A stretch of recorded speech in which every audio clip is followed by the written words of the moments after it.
Hi guys, मेरा नाम है साहिल खन्ना और आज की वीडियो शुरू करते हैं। सबसे पहले न्यूज़ है हमारी गवर्नमेंट की। तो उन्होंने 25,000 करोड़ की इलेक्ट्रॉनिक्स पीएलआई स्कीम निकाल दी है। मतलब अगर इंडिया के अंदर बैटरी, डिस्प्लेस, कैमरा मॉड्यूल्स या फिर पीसीबीज बनाई जाएगी तो उसके ऊपर आपको बेनिफिट मिलेगा। इसके चक्कर में बड़े-बड़े प्लेयर्स इंडिया के अंदर अट्रैक्ट होते हुए दिखाई देंगे। जैसे हमने देखा एप्पल, सैमसंग, इन सब ने इंडिया के अंदर मैन्युफैक्चरिंग बिजनेस बनाया, इंडिया के अंदर फोन बना के ग्लोबली बेच रहे हैं। तो कहीं न कहीं इंडिया को फ़ायदा होता हुआ दिखाई दिया है। पिछले 6 सालों के अंदर इंडिया का जो इलेक्ट्रॉनिक्स प्रोडक्शन है वो 2 गुना बढ़ता हुआ दिखाई दिया है। 2024 के अंदर ये $115 बिलियन तक पहुँच गया था। रिसेंटली हमने एक न्यूज़ में बात भी करी थी कि आप पीएलआई स्कीम एक फेलियर है या फिर नहीं है। आप वो वाली वीडियो देखना, आपको थोड़ा डिटेल में समझ में आएगा पीएलआई स्कीम के बारे में। बाकी गवर्नमेंट ने अभी रिसेंटली ट्रू कॉलर का अल्टरनेटिव निकालने का प्लान किया है और ये पैटर्न है भाई। गवर्नमेंट कहीं न कहीं प्रोडक्ट्स निकालती है जो कि अच्छे खासे चलते चलाए बिज़नेस को बर्बाद करने के लिए तैयार होते हैं। अभी रिसेंटली हमने बात करी थी ओला, उबर को खत्म करने के लिए गवर्नमेंट खुद की ऐप निकाल रही है। इससे पहले जितनी भी पेमेंट वाली कंपनीज़ हुआ करती थी, जो गेटवे कंपनीज़ होती थी या फिर कार्ड वाली कंपनीज़ होती थी, उन सबको तबाह करने के लिए यूपीआई निकाला गया था। हाँ, बहुत बेनिफिशियल है अगर कंज्यूमर लेवल पे बात करके चले, पर बिज़नेस खराब होते गए ना। मुझे याद है पेटीएम का एक वॉलेट हुआ करता जिससे हम पेमेंट किया करते थे। इन्होंने यूपीआई निकाल के directly bank to bank transfer कर दिया तो पेटीएम का बिज़नेस खराब होता हुआ दिखाई दे गया। और अब ये सीन ऐप निकाल रहे हैं जहाँ पर कॉलर नेम प्रेजेंटेशन होगा। जितनी मेजर टेलीकम्युनिकेशन कंपनी है सब की सब इसको कर रही है, चाहे वोडाफोन आइडिया की बात कर लो, भारती एयरटेल की बात कर लो, रिलायंस जियो की बात कर लो। अब ये होगा कैसे? आपके फोन में कॉल आएगी तो वो जो नंबर होगा वो जिस भी आईडी से निकला होगा वो वाला नाम आपको सामने दिखाई देगा। तो ये बहुत ही बढ़िया चीज है। जितने स्पैम्स चलते हैं, जितने गलत गलत काम चल रहे हैं, वो सारे कामों को यहाँ पे रोका जाएगा। बट भाई ट्रू कॉलर भी तो ऐसा ही कुछ काम कर रहा था ना। बट ये वाला फीचर आपको नेटिवली मिलेगा, आपको कुछ नहीं करना, सीधा बाय डिफॉल्ट आपके फोन के अंदर ही फीचर चला करेगा।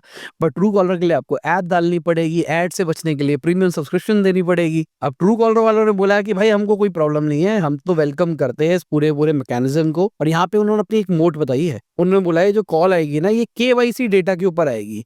जैसे अगर मैं अपनी बात करके चलूँ तो मेरे नाम पे बहुत सारी सिमें निकली हुई है।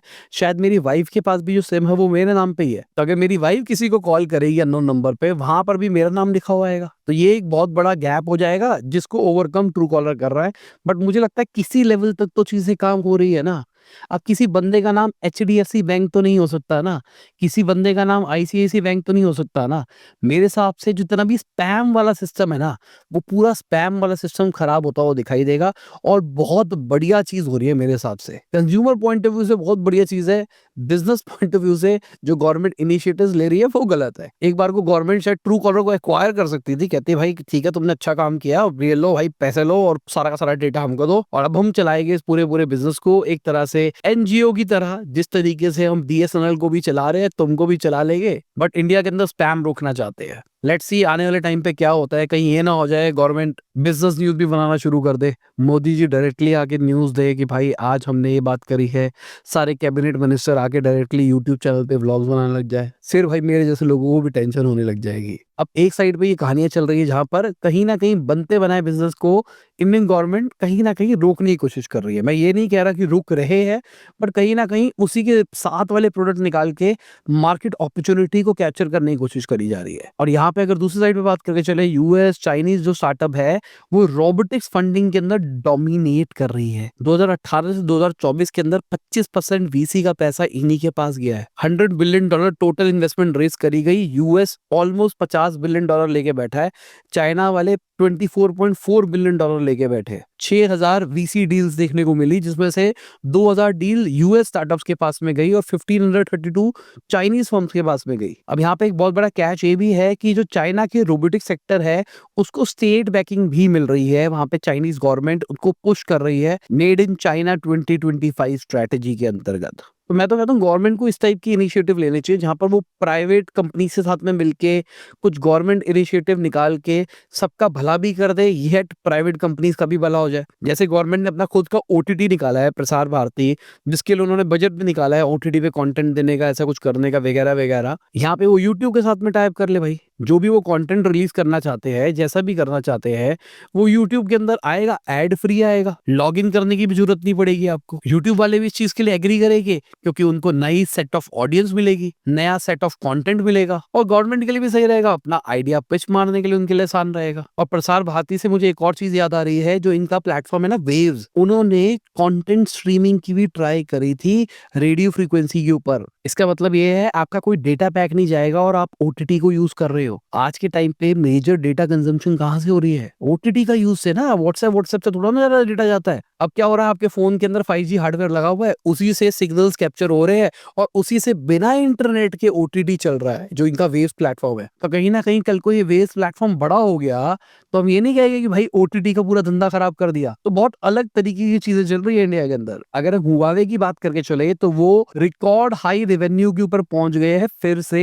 ये अपने 2020 के रेवेन्यू के आसपास पहुंचते हुए दिखाई दे रहे हैं। मतलब प्री सैंक्शन एरा, हुआवे को रोकने की यूएस ने पूरी कोशिश करी, अलग अलग सैंक्शंस लगाए गए कि भाई आप हमारा कुछ भी यूज नहीं कर सकते, आप हमारा हार्डवेयर यूज नहीं कर सकते, टेक्नोलॉजी यूज नहीं कर सकते, सॉफ्टवेयर यूज नहीं कर सकते। हुआवे वालों ने अपनी खुद की चिप बनाई, खुद का ऑपरेटिंग सिस्टम बनाया, और कहीं ना कहीं अब वो बाउंस बैक करते हुए दिखाई दे रहे हैं। 45 मिलियन स्मार्टफोन 2024 के अंदर शिप हुए हैं। 2023 से 25% इंक्रीज है। तो बहुत बढ़िया चीजें, हुआवे ग्रो करता हुआ दिखाई दे रहा है। हाँ, अभी के टाइम पे चिप जो ईल्ड है वो थोड़ा सा कंसर्न है। अब चिप ईल्ड का मतलब क्या हुआ, आप एक बारी में मान लो 100 चिप्स बनाते हो, उसमें से खाली 20 चिप्स ही काम की होती है और 80 चिप्स खराब हो जाती है। यहाँ पे मैं सिलिकॉन चिप की बात कर रहा हूँ, जो प्रोसेसर होता है आपके फोन का। तो अगर ज्यादा वेस्टेज होगी, इसका मतलब क्या होगा, आप ज्यादा मार्जिन नहीं बना पाओगे, ज्यादा स्केल नहीं कर पाओगे। अगर हम BYD की बात करके चले तो वो इंडिया के अंदर 85,000 करोड़ रुपीस लगाने का प्लान कर रहे हैं हैदराबाद के अंदर। ये बहुत बड़ी बात है भाई। 2032 तक इनका प्लान है, 6 लाख ईवी गाड़ियां की कैपेसिटी तक ये ले जाएंगे। 500 एकड़ का लैंड ले रहे हैं ये। बैटरी भी बनाएंगे, गाड़ी भी बनाएंगे, और कहीं ना कहीं जो ईवी पॉलिसी है उसका पूरा फायदा लेना चाहते हैं। अगर हम तेलंगाना की ईवी पॉलिसी की बात करके चले तो वो रोड टैक्स, रजिस्ट्रेशन फीस के अंदर एग्जेम्पशन दे रही है 2026 तक। तो इससे कहीं ना कहीं ईवी एडॉप्शन बढ़ता हुआ दिखाई देगा। और मैं तो ये कहता हूँ भाई, आग लगा दे ये कसम से। अगर ये जल्दी सब कुछ कर जाते हैं तो भाई 1-1.5 साल के अंदर टाटा जैसी बड़ी कंपनीज को भी नुकसान होता हुआ दिखाई देगा। बाकी ब्लू स्मार्ट की बात करके चले तो उन्होंने 300 ईवी कैप उबर के लिए लगाई है। तो ये उनका एक्सपेरिमेंट है, क्योंकि भाई कहीं ना कहीं फाइनेंशियल ट्रबल चल रहे हैं, पैसा रेज करने में दिक्कत आ रही है। अब पैसा रेज करने में दिक्कत क्यों आ रही है, सबसे बड़ा सवाल तो ये निकल के आता है ना।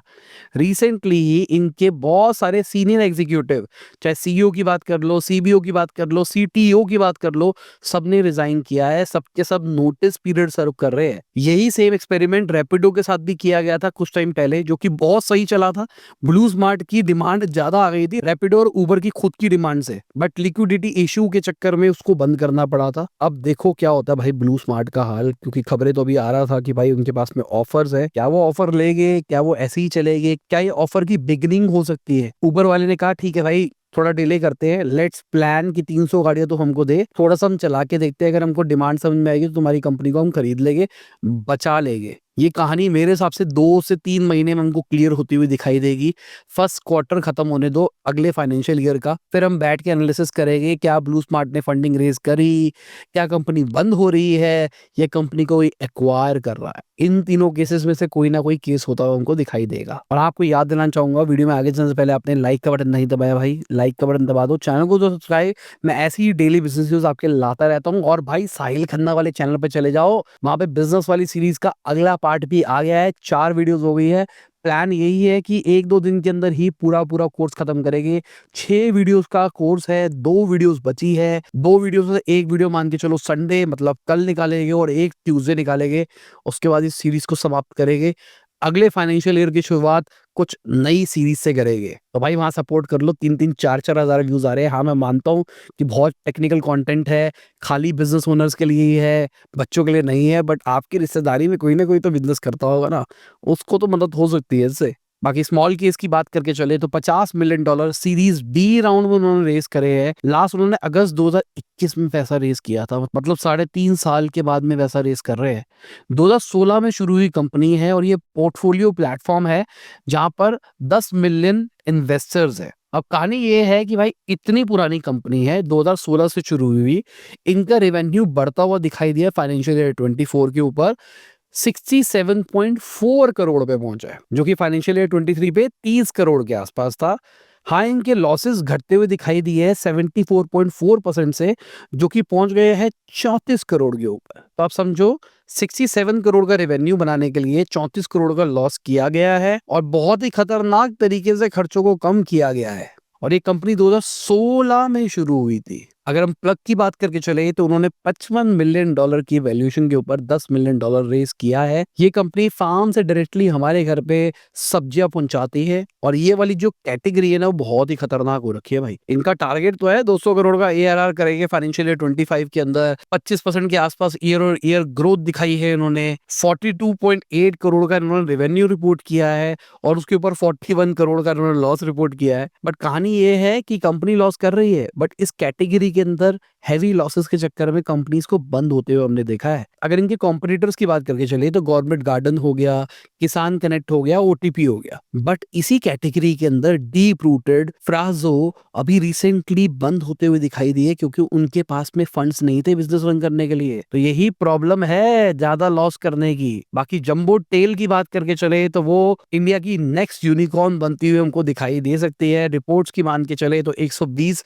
मिलियन ये रेस करने वाले हैं $1 बिलियन की वैल्यूएशन के ऊपर। 2015 के अंदर एक कंपनी शुरू हुई थी, किराना स्टोर्स को डायरेक्टली सप्लायर से कनेक्ट कराती है B2B स्पेस के अंदर। रिपोर्ट्स की मान के चले तो धन और जस्ट पे भी $100 मिलियन रेस करने का प्लान कर रहे हैं यूनिकॉर्न वैल्यूएशन के ऊपर। तो देखते हैं कौन बनता है सबसे पहला यूनिकॉर्न। बाकी नेस्ले की बात करके चले तो वो कॉफी प्राइसेस को 25% बढ़ाने का प्लान कर रहे हैं। तो अगर आप कॉफी लवर हो, कट्टे भर के कॉफी रख लो। और अगर आप हमारी न्यूज को बहुत लंबे टाइम से फॉलो कर रहे हो तो शायद आपने कट्टे भर के रखा भी होगा, क्योंकि हमने रिसेंटली कवर किया था कि जो ब्राजील कॉफी मार्केट है वहां पर जो प्राइसेस है वो 40% बढ़ते हुए दिखाई दी है।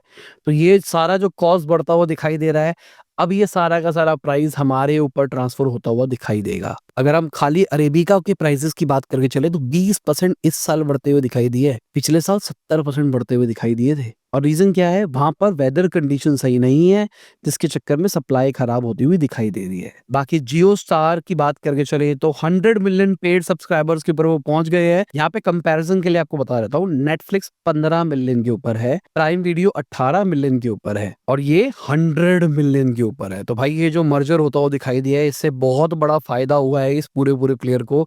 और इनकी जो कंटेंट लाइब्रेरी है ना, वो नेटफ्लिक्स इंडिया से 3 से 4 गुना बड़ी है। बहुत बड़ा गेम खेल दिया भाई ये जो मर्जर हुआ है। और मुझे लगता है वो जो फोन के रिचार्ज के साथ में जियो मिलने लग गया है, किसी ने जियो का रिचार्ज पहले से करा रखा था उसमें मिल गया है, तो उसकी वजह से बहुत बेनिफिट हुआ है। इस चक्कर में भी शायद नंबर से बढ़ते हुए हमको दिखाई दे रहे होंगे। बाकी ओपन एआई की बात करके चले तो वो $40 बिलियन रेस कर रहे हैं। और अगर ये डील होती है ना कंप्लीट, तो सबसे बड़ी में से एक होगी ये VC डील हिस्ट्री के अंदर। अगर हम बात करके चले तो कहा जा रहा है जो $40 बिलियन रेस करेंगे, $300 बिलियन की वैल्यूएशन के ऊपर ये करने वाले हैं। तो भाई बहुत बड़ी चीज है ये। अभी रिसेंटली ही इन्होंने अपने इमेज मॉडल नया वाला निकाला है, जिसको बहुत ही ज्यादा हर बंदा फ्लॉन्ट कर रहा है। गिवी फीचर निकाला गया, जहां पर आप अपनी कोई भी फोटो डालो, उसको बोलो भाई गिवी के स्टाइल में कन्वर्ट करके दे दे, वो करके दे रहा है। बहुत सारे लोग वो वाली फोटोज डाल रहे हैं। इसके चक्कर में इनकी सर्वर पे भी बहुत लोड पड़ गया था और फ्री यूजर्स के लिए इन्होंने 3 इमेजेस पर डे की लिमिट कर दी है। ऑल्सो मैं तो पेड यूजर हूँ, क्योंकि मैंने जब पहले रिपोर्ट पढ़ी उसमें कहा कि भाई अब इमेज जनरेट नहीं होगी गिबी स्टाइल के अंदर। मैंने कहा मेरे तो करी है, मैंने करके देखा मेरा हो गया। मैंने कहा ये आर्टिकल खराब है। फिर बाद में पता लगा कि भाई खाली 3 इमेजेस पर डे जनरेट कर सकते हैं फ्री यूजर्स। पेड यूजर्स को कोई टेंशन नहीं है। बाकी भाई बहुत बढ़िया हो गया है ये। खाली गिबी विबी छोड़ दो, ये ग्राफिक डिजाइनर की नौकरी खाएगा, क्योंकि अब ये टेक्स्ट भी बहुत प्यारा लिख रहा है। इमेज के ऊपर आप टेक्स्ट लिखवा के देखो, create a poster for this, create a dash dash. पहले ये कॉपी तो अच्छी लिखता था, कंटेंट मतलब, अब ये वो कॉपी डिजाइन के ऊपर भी डाल के दे रहा है। अगर ढंग से इसको समझाया जाए तो डिजाइन भी सही बना के दे रहा है। बाकी एक्स की बात करके चले तो उनकी पहली एड ग्रोथ दिखाई दी है जब से उनका टेक ओवर हुआ है, तब से। तो बढ़िया चीज है भाई। जब से एलॉन मस्क ने कंपनी खरीदी थी, सारे के सारे एडवर्टाइजर भागते हुए दिखाई दे रहे थे, बट यूएस के अंदर इनका 17.5% राइज दिखाया है एड रेवेन्यू के अंदर, ग्लोबली 16.5% बढ़ता हुआ दिखाई दिया है। क्या गवर्नमेंट के चक्कर में ऐसा होता हुआ दिखाई दे रहा है, क्योंकि एलॉन मस्क कहीं ना कहीं डिपार्टमेंट ऑफ गवर्नमेंट एफिशिएंसीज को लीड कर रहे हैं, इसलिए सब लोग डर रहे हैं भाई ये ना हो एफिशिएंसी के नाम पे हमको निकाल दिया जाए। बाकी तो ये कहना है कि स्मॉल और मीडियम साइज जो बिजनेस है ना, उन्होंने इस सेगमेंट के अंदर ग्रोथ ला के दी है, जिसके चक्कर में नंबर्स बढ़ते हुए दिखाई दे रहे हैं। बाकी टेंसेंट की बात करके चले तो वो यूबीसॉफ्ट के 25% स्टेक खरीद रहे हैं $11.16 बिलियन के अंदर। यूबीसॉफ्ट क्या है, जो फार क्राई बनाती है, असैसिन क्रीड बनाती है, टॉम क्लेस बनाती है, ये वो वाली कंपनी है। तो इनके नए वर्जन्स आने वाले हैं और उससे पहले फंडिंग भी रेस कर रहे हैं। और ये खबर आते ही यूबीसॉफ्ट के यूएस के जो शेयर प्राइसेस है 20% बढ़ते हुए दिखाई दिए। तो बढ़िया है भाई। बाकी फाइनेंशियल ईयर क्लोजिंग हो गई है और हमारा जो निफ्टी 50 है 5.7% पे बंद होता हुआ दिखाई दिया है। सेंसेक्स 5.4% के ऊपर होता हुआ दिखाई दिया है। ये बहुत बड़ी बात है भाई, इससे यार रिटर्न तो हमारी एफडी के अंदर मिलता है। पिछले 1-1.5 साल से बहुत सारे फिर इन्फ्लुएंसर्स ने बहुत शोर मचाया है कि भाई आप एसआईपी में पैसा लगा लो, यहाँ ग्रो कर जाएगा, वहां ग्रो कर जाएगा। कहाँ ग्रो किया है भाई, मुझे समझाओ ना। 6% भी नहीं मिला है, इतना तो नॉर्मल एफडी में मिलता है कहीं पे भी। इन्फ्लेशन को बीट नहीं कर पा रहा हमारा इंडेक्स, तो ये अंडर परफॉर्मिंग ही है। और अगर आप एक बार गूगल पे जाओ, गूगल पे सर्च मारो निफ्टी 50, निफ्टी 50 के अंदर 1 मंथ पे क्लिक करो, 6% तो इसी महीने बढ़ता हुआ दिखाई दिया है। मतलब अगर इस महीने ना बढ़ता और मेजरली 17 तारीख के बाद में बढ़ा है, 17 मार्च के बाद में बढ़ा सब कुछ, अगर ये वाला ना बढ़ता हुआ दिखाई देता तो भाई पूरा निफ्टी इंडेक्स हमको सालाना नेगेटिव पे दिखाई देता। मैं तो पिछले कुछ टाइम से बोल रहा हूँ भाई मार्केट सही नहीं है, मार्केट सही नहीं है, इन्वेस्ट करना एक अच्छी अपॉर्चुनिटी नहीं है। बहुत सारे लोग मुझे गाली देते थे, मैं कहता था भाई ठीक है जो तुम कहते हो कहते रहो, जब डेटा आएगा ना डेटा पे बात करेंगे। पूरा पूरा पूरे साल की एवरेज देख लो भाई। और अभी मान के चलो 17 मार्च के बाद में ग्रोथ दिखाई दी है, इस चक्कर में सब कुछ सही दिखाई दे रहा है।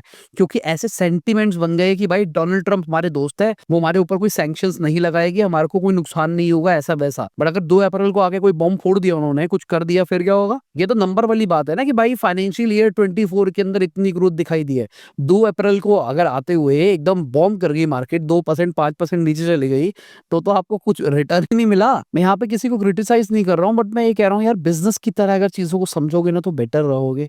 इन्वेस्ट करोगे एक बिजनेस के हिसाब से सोच के किसी कंपनी के अंदर, लॉन्ग टर्म के लिए तभी बेटर रहता है। हमने दबा के लॉस करती हुई स्टार्टअप्स के आईपीओ आते हुए देखे हैं, लोगों लड़ते हुए देखा उस स्टार्टअप्स के लिए। कंपनी आज भी लॉस के अंदर है, उनका बिजनेस घटता हुआ दिखाई दे रहा है, बट फिर भी लोग कह रहे हैं भाई कंपनी तो यही है, दिस इज द फ्यूचर। आपको नहीं समझ में आता भाई, पैसे खर्च करो, पीआर सब कुछ होती है। लोग लड़ने वाले बैठ जाते हैं अपने आप ही, क्योंकि लोगों में समझ कम है। यहाँ पे मैं सॉरी बोलता हूँ बहुत सारे लोगों को जिनको बुरा लग रहा है, बट अगर आप लास्ट न्यूज की बात करके चलोगे, वहां पे मैंने बात करी थी, जोमैटो स्विगी ने खुद से बोला है उनका जो फूड डिलीवरी वाला बिजनेस है वो घटता हुआ दिखाई दिया है। तो मतलब प्लेटू हिट कर गया, अब वो नीचे जाता हुआ दिखाई दे रहा है। अगर वो नीचे जाता हुआ दिखाई दे रहा है तो स्विगी जैसी कंपनी से तो बिजनेस बनाए नहीं, लॉस में ही थे, और अब रेवेन्यू कम होना शुरू हो जाएगा। तो क्या ये अच्छी बात है? जोमैटो तो स्मार्टली टाइम के अंदर प्रॉफिटेबल हो गया, और ऐसे ही अभी क्विक कॉमर्स वाला गेम चल रहा है, दबा के लॉस करे जा रहे हैं। ये कंपनीज आईपीओ निकालेगी और बहुत सारे समझदार लोग कहेंगे ले लो ले लो ले लो, और ले लेंगे। उसके बाद में वो बढ़ता हुआ भी दिखाई देगा, पर ओवरऑल जब बाद में देखेंगे कि क्या अरे भाई हम तो लुट गए, हम तो बर्बाद हो गए। बाकी आप मार्केट का हालत देख लो कैसा रहा, थोड़ा लोअर साइड पे ही बंद होती हुई दिखाई दी है, फ्लैटर रही है। आप देख लो कौन रहा ऊपर कौन रहा नीचे। बाकी सारा इंतजार 2 अप्रैल का ही है, 2 अप्रैल ही बताएगा क्या होगा क्या नहीं होगा। बाकी इसी के साथ में आज की बिजनेस न्यूज खत्म होती है। उम्मीद करता हूं आपको मजा होगा। लाइक कर देना, शेयर कर देना, कमेंट बताना वीडियो कैसी लगी। Bye, good night, good morning, जब भी वीडियो देख रहे हैं। जय हिंद, वंदे मातरम, दुआ में याद रखना।